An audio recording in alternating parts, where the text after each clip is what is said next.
പ്രിയമുള്ള എൻ്റെ വിദ്യാർത്ഥിനികളെ എല്ലാവരെയും ഞാൻ ഓൾ കേരള ഡിസ്റ്റൻസ് എഡ്യൂക്കേഷൻ എന്ന് പറയുന്ന നമ്മുടെ സ്ഥാപനത്തിൻ്റെയൊക്കെയുള്ള ഓൺലൈൻ വീഡിയോയിലേക്ക് സ്വാഗതം ചെയ്യുകയാണ്. ഇന്ന് ഞാൻ നിങ്ങൾക്ക് മുമ്പിൽ പ്രസൻറ്റ് ചെയ്തത് SSLC +2 2024 ഒക്ടോബർ ബാച്ചിൽ പരീക്ഷ എഴുതി ഫെയിലായ വിദ്യാർത്ഥികൾക്കുള്ള പരീക്ഷയ്ക്കുള്ള എക്സാമിന് രജിസ്റ്റർ ചെയ്യേണ്ട ലിങ്ക് ഓപ്പൺ ആയിട്ടുണ്ട്. 31-ാം തീയതി ഓപ്പൺ ആയിട്ടുണ്ട്. അപ്പോൾ ആർക്കെങ്കിലും ഒരു പേപ്പർ അല്ലെങ്കിൽ 2 പേപ്പർ 3 പേപ്പർ അല്ലെങ്കിൽ മുഴുവൻ പേപ്പർ പോയ വിദ്യാർത്ഥികളുണ്ടാവും. അവർക്കൊക്കെ പരീക്ഷ എഴുതാം. ഇപ്പോൾ നമ്മൾ രജിസ്റ്റർ ചെയ്ത് കഴിഞ്ഞാൽ പ്രാക്ടിക്കൽ പരീക്ഷയാണെങ്കിൽ മാർച്ചിലും തിയറി പരീക്ഷയാണെങ്കിൽ ഏപ്രിലാണ് നോർമലായിട്ട് വരുന്നത്. പിന്നെ ഓൺ ഡിമാൻഡ് വരുന്നത് ഈ ഫെബ്രുവരിയിലും മാർച്ചിലുമാണ്.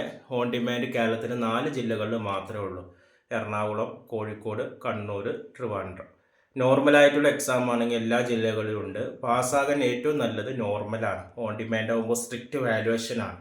ഓക്കെ, അപ്പോൾ ആ കാര്യങ്ങൾ പ്രത്യേകം ശ്രദ്ധിക്കുക. ഇതിലേക്കുള്ള 2 രജിസ്ട്രേഷനും കേരളത്തിലെ എല്ലാ ജില്ലകളിലുള്ള വിദ്യാർത്ഥികൾക്കും നമ്മൾ ചെയ്തു കൊടുക്കുന്നുണ്ട്. നിങ്ങളുടെ എൻറോൾ നമ്പർ അയച്ചു തന്നാൽ നമ്മൾ എക്സാമിന് ഓൺ ഡിമാൻഡിന് വേണ്ടവർക്ക് അങ്ങനെ രജിസ്റ്റർ ചെയ്യാം. അതേപോലെ തന്നെ നോർമലായിട്ടുള്ളതിന് അതിന് രജിസ്റ്റർ ചെയ്യാം. ഇനി അതല്ല, ഇപ്പോൾ ഇനി എഴുതാൻ പോകുന്ന വിഷയം നിങ്ങൾക്കൊന്ന് മാറ്റണം, വേറെ സബ്ജക്റ്റ് മാറ്റി ഒന്നുകൂടി സിമ്പിളായിട്ടുള്ള സബ്ജക്റ്റ് മാറ്റി കൊടുക്കുന്നുണ്ട്. ചിലർ സയൻസ് ആണെങ്കിൽ ഹ്യൂമാനിറ്റീസിലേക്ക് സബ്ജക്റ്റ് ഒന്ന് ചേഞ്ച് ചെയ്ത് കൊടുക്കണം, അല്ലെങ്കിൽ കൊമേഴ്സ് ഉള്ളത് ഹ്യൂമാനിറ്റീസ്, അങ്ങോട്ടും ഇങ്ങോട്ടൊക്കെ മാറ്റാൻ താല്പര്യമുള്ളവർക്ക് നമുക്ക് വേണമെങ്കിൽ സബ്ജക്റ്റ് മാറ്റി അസൈൻമെൻറ്റ് അപ്ലോഡ് ചെയ്ത് കൊടുക്കാവുന്നതാണ്. അതൊക്കെ ഇന്ന് നമുക്ക് ചെയ്യാൻ പറ്റുന്ന കാര്യങ്ങളാണ്.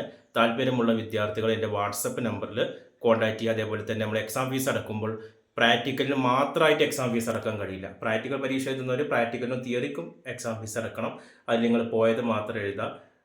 തിയറിയുടെ ആണെങ്കിലും ഇതേ കേസ് തന്നെയാണ് വരുന്നത്. ഓക്കെ, കൂടുതൽ വിവരങ്ങൾക്ക് എൻ്റെ വാട്സപ്പ് നമ്പർ നമ്മുടെ ചാനലിൻ്റെ ഡിസ്ക്രിപ്ഷൻ ബോക്സിലുണ്ട്. അത് നിങ്ങൾ കോൺടാക്റ്റ് ചെയ്യുക. 9037114679. Okay, thank you.